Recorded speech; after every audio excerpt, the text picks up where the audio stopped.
اے میری امت، الصلاۃ وما ملکت ایمانکم، ایک نماز نہ چھوڑنا، ایک میری امت کے کمزور لوگوں پہ رحم کرنا، نماز نہ چھوڑنا، کمزوروں پہ رحم کرنا، نماز نہ چھوڑنا، کمزوروں پہ رحم کرنا۔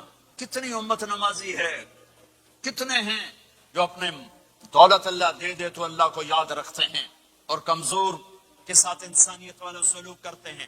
چاہتے بھی امت کو یاد کیا، کون یاد کرتا ہے نافرمانوں کو؟ اور میرے نبی، صرف صحابہ کا تو مسئلہ ہی نہیں، سب جنتی، کلن وعد اللہ الحسنى، اے میرے نبی وعدہ ہے تیرے تمام صحابہ جنتی۔ میرے نبی نے فرمایا بعثت لأتمم مکارم الاخلاق، تمہیں اخلاق کی چوٹیوں تک پہنچانے آیا ہوں۔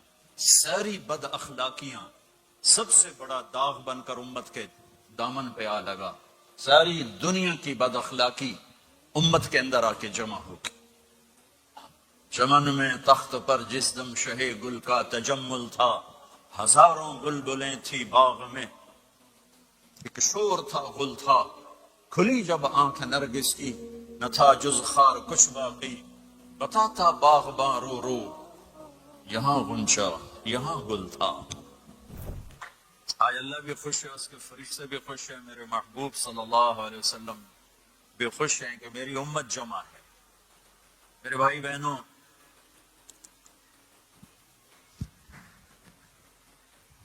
بات کرنے کے لیے پاکستان میں لوگ تھوڑے نہیں ہیں، آپ تو بہت تھوڑا سمجھ میں آئے اس کے لحاظ سے، لیکن میرے نبی کا امتی اگر کسی جنگل میں اکیلا رہتا ہے تو مجھے وہاں تک بھی جانے کا حکم ہے،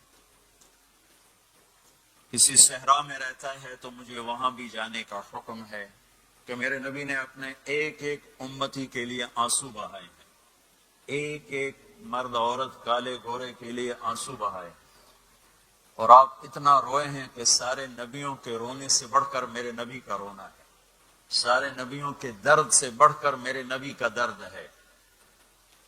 مدینے کی فضا گواہ ہے کہ اس میں آپ کی آہیں فریادیں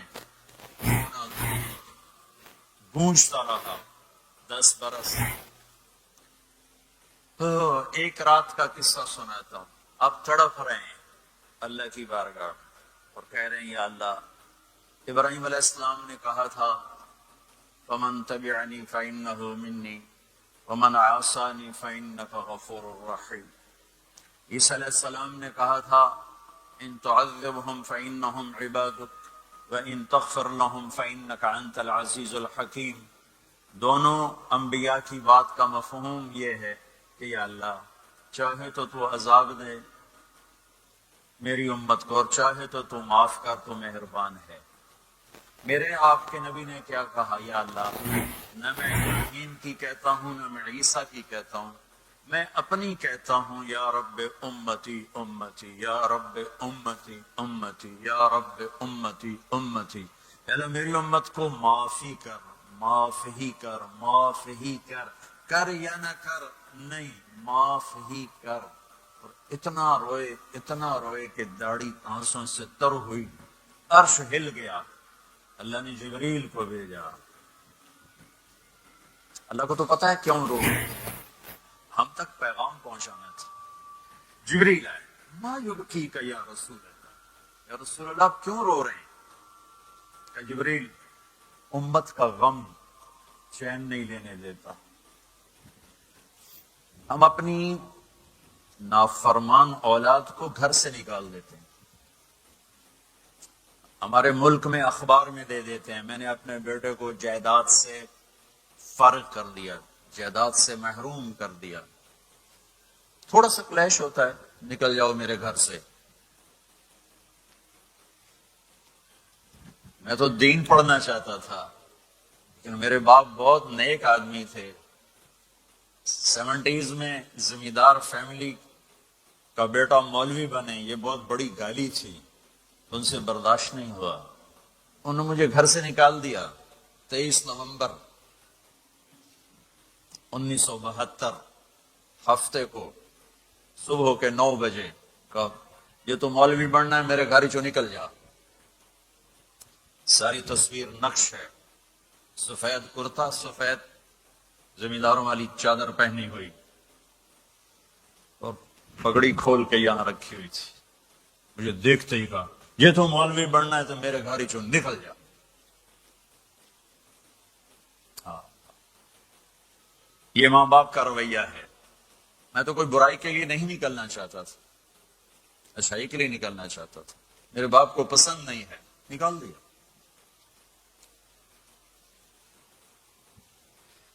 ہے اور میرے نبی آنسوں سے رو رہے ہیں. کن کے لیے, کن کے لیے رو رہے ہیں؟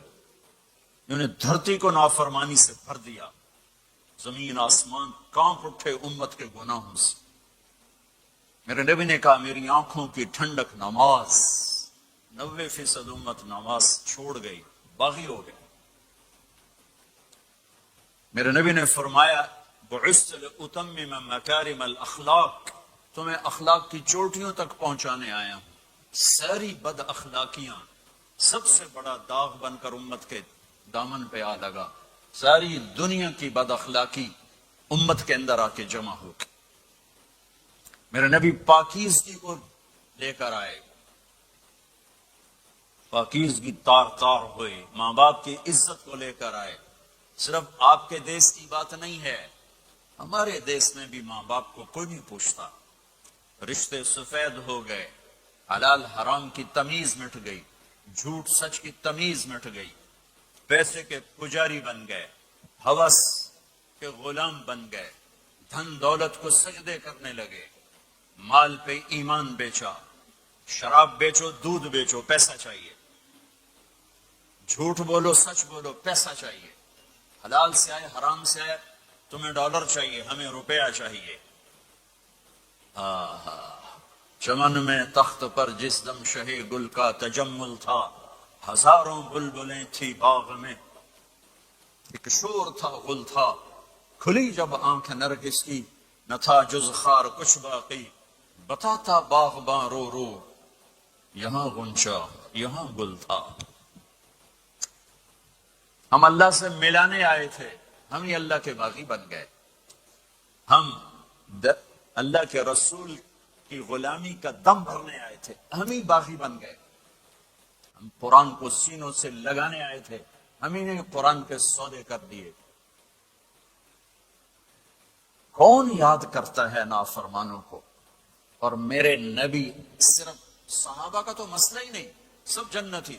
کلن وعد اللہ الحسنى, اے میرے نبی وعدہ ہے تیرے تمام صحابہ جنتی. ازواجہ امہاتہم, آپ کی بیویاں ساری امت کی مائیں ہیں. لستن کاحد من النساء, آپ جیسی بیویاں ہم نے آپ کو دی ہیں, ان جیسی خاتون اور کائنات میں کوئی نہیں آئے گی. سیدۃ نساء اہل جنت فاطمہ, جنت کی عورتوں کی سردار میری بیٹی فاطمہ. سیدہ شباب اہل الجنت الحسن والحسین, جنت کے نوجوانوں کے سردار میرے بیٹے حسن اور حسین. علی کا ہاتھ پکڑا اور یوں سینے سے لگا دیا. یا علی اترضى ان يكون منزلك مقابل منزلي في الجنہ, علی تو راضی ہے جنت میں تیرا گھر میرے گھر کے سامنے ہوگا. وہ رونے لگے, یا رسول اللہ میں راضی ہوں. انی لأعرف رجلا باسمه وباسم ابیه وامه لا یاتی بابا من ابواب الجنت الا قال مرحبا مرحبا. میرا ایک امتی ہے جب وہ جنت کے دروازوں پر آئے گا, جنت کے 8 دروازے ہیں, ہر دروازہ کھلے گا اور کہے گا ویلکم ویلکم, خوش آمدید, ادھر آئیں, یہاں سے گزرے, یہاں سے گزرے, یہاں سے گزرے. 8. سلمان فارسی ایسے کھڑے ہوئے, یا رسول اللہ ان ھذا لمرتفع شأنہ, یہ اونچی شان والا کون ہے؟ آپ نے کہا ابو بکر بن ابی قحافہ, یہ ابو بکر ابو قحافہ کا بیٹا, اسے جنت کا ہر دروازہ پکارے گا. پھر آپ نے کہا رأیت قصرا فی الجنہ, میں نے جنت میں محل دیکھا سونے چاندی زمرد کا. میں نے پوچھا لمن ھذا, یہ کس کا ہے؟ مجھے کہا گیا لفتن من قریش, ایک قریشی کا ہے. فظننت انہ لی, میں سمجھا یہ میرا ہے. فذهبت لادخلہ, میں جانے لگا تو فرشتے نے کہا انہ لعمر بن الخطاب, یا رسول اللہ یہ آپ کے غلام عمر بن خطاب کا ہے. پھر آپ نے کہا عمر جی تو چاہا دیکھ لوں, تو تیرا غصہ یاد آ گیا. عمر کہنے لگے اب علیک اغار یا رسول اللہ، رونے لگے میں آپ پہ غصہ کروں گا۔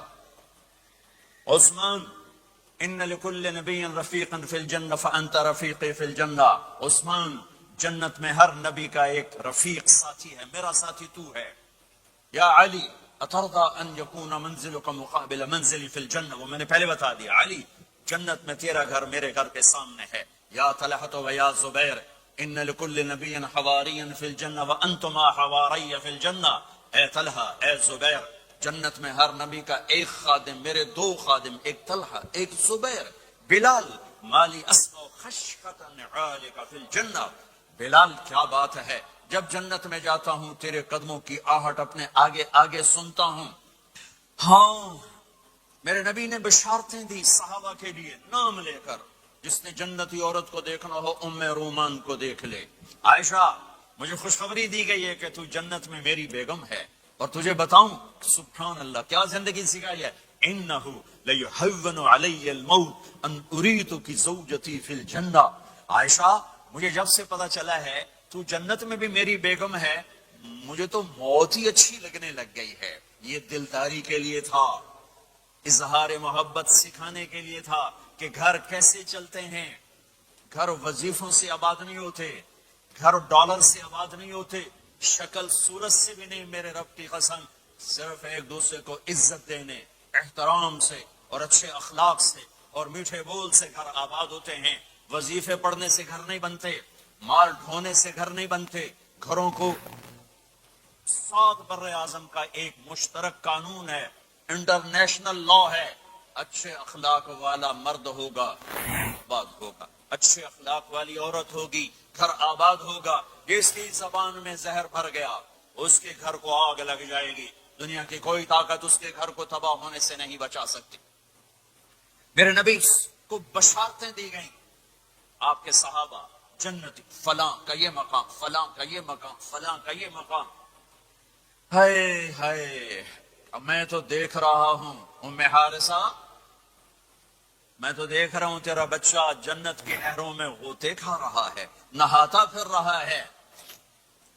تو اب یہ رونا کس کے لیے ہے، اب یہ رونا کس کے لیے ہے، اور بلک بلک کے رونا، تڑپ تڑپ کے رونا، اتنے آنسوں سے رونا کہ داڑھی سینہ تر ہو جائے اور سینہ ابلنے لگے، یہ رونا میرے آپ کے لیے تھا۔ آنے والی نافرمان امت، آنے والی گناہ گار امت، آنے والی باغی امت، بغاوت کرنے والی امت، ان کے لیے روئے ہیں، ان کے لیے رونا ہے۔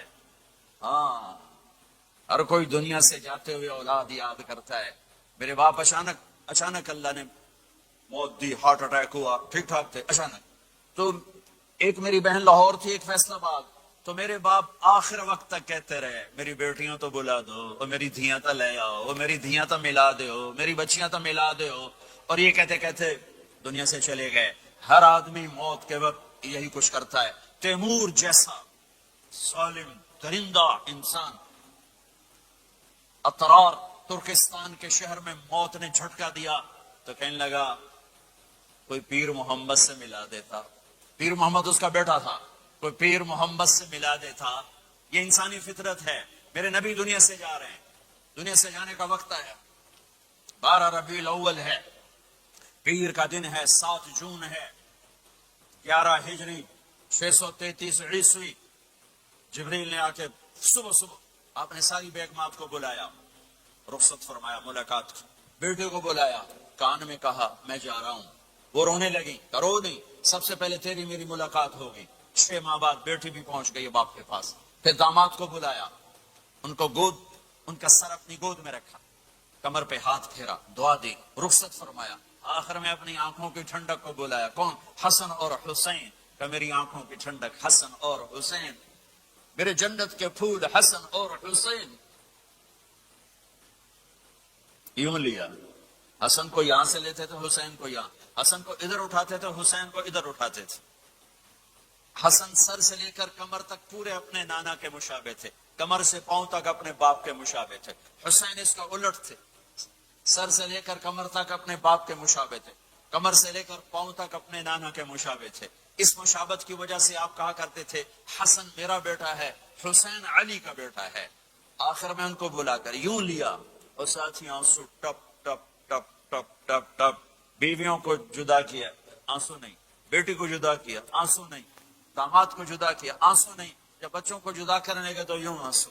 ایک کو زہر میں تڑپتے دیکھا, ایک کا کٹا سر نیزے پہ چڑھتے دیکھا تو آنسو رک نہیں سکے, دعا نہیں کی, ہاتھ نہیں اٹھائے, اللہ کی تقدیر کے سپرد کر دیا, اولاد کو ذبح ہونے کے لیے تیار کر دیا کہ کل میری امت اولاد کے پیچھے جھوٹ نہ بولے, رشوت نہ لے, حرام کاروبار نہ چلائے, دھوکہ نہ دے, فراڈ نہ کرے. بچوں کو کہاں سے کھلائیں, بچوں کو کہاں سے پلائیں کہ یہ میرا حسین کا سر کٹ کے نیزے پر چڑھا ہوا ہے. کچھ نہیں بولے, رخصت فرما دیا. جب سب چلے گئے تو جبریل آ گئے. آپ نے فرمایا کیا ہوا؟ خاموش کھڑے تھے. کہ موت کا فرشتہ دروازے پر اندر آنے کی اجازت چاہتا ہے. اپنے نبی کا مقام دیکھو, موت بھی پوچھ کے آتی ہے. آپ نے کہا آ جائے, آپ کی اجازت پر ملک الموت اندر آئے. اسرائیل کا السلام علیکہ یا رسول اللہ. کہنے لگا آپ پہلی ہستی ہیں, میں سلام کر رہا ہوں, میں نے کبھی کسی کو سلام نہیں کیا. کہنے لگا آپ پہلی ہستی ہیں, اللہ نے فرمایا تھا پوچھ کے اندر جانا, بن پوچھے نہ جانا. پھر کہنے لگے آپ پہلی ہستی ہیں, اللہ نے فرمایا آنا چاہیں تو لے آنا, رہنا چاہیں تو چھوڑ کے آ جانا. ہاں, یہ وہ دربار رسالت ہے جہاں موت بھی پوچھ کے آتی ہے. آپ نے فرمایا میں اجازت دے دوں میری جان نکالو گے؟ کہا جی نکالوں گا. آپ نے یوں جبریل کو دیکھا, کیا کہتے ہو, جاؤں یا رہ جاؤں؟ جبریل نے کہا اللہ آپ کی ملاقات کے شوق میں ہیں, فیصلہ آپ کریں گے. ہاں یہ بات سنانا چاہتا تھا اگلی. آپ نے کہا اچھا جاؤ, پہلے اللہ سے پوچھ کے آؤ میرے بعد میری امت کے ساتھ کیا کرے, میرے بچوں کے ساتھ. یہ ساری مائیں میرے بچے میرے بچے میرے بچے میرے بچے. میرے نبی کو تو پتا تھا کہ یہ تڑپ تڑپ کے ایک زہر میں جائے گا اور ایک کا سر کٹ کے نیزے پہ چڑھے گا. کیوں نہیں ان کے لیے ہاتھ اٹھائے, ہمارے لیے کیوں روئے کہ جو اللہ سے پوچھ کے میرے بعد میری امت کے ساتھ کیا کرے گا, میں پھر جواب دوں گا. جبریل واپس گئے, موت کا فرشتہ کھڑا ہوا ہے, جواب آیا یا رسول اللہ آپ کا رب کہہ رہے ہیں آپ کی امت کو تنہا نہیں چھوڑوں گا. مجھے میرے رب کی قسم جو سن رہا ہے جس نے ہمیں یہاں جمع کیا ہے, سنو میری بات غور سے. اگر میرے نبی یہ سوال نہ اٹھاتے تو آج میں اور آپ بھی بندر خنزیر میں بدل چکے ہوتے. میری اور رب کی کوئی رشتہ داری نہیں ہے. اس امت نے وہ سب کچھ کر دیا جو پہلی امتوں نے کیا, لیکن کون ہے جس نے عذابوں کو روکا ہوا؟ وہ میرے نبی کے آنسو, میرے نبی کی آہیں, میرے نبی کی دعائیں, میرے نبی کی فریادیں, میرے نبی کی تڑپ, میرے نبی کا رونا, میرے نبی کا پیٹ پہ پتھر باندھنا, اس نے روک دیا. کوئی نبی جاتے ہوئے امت کے لیے نہیں رویا. واحد نبی ہیں جو جاتے ہوئے امت کے لیے روئے, میری امت میری امت میری امت. کوئی رابعہ بصری بعد میں آئیں گی, کوئی جنید بغدادی بعد میں آئیں گے, باغی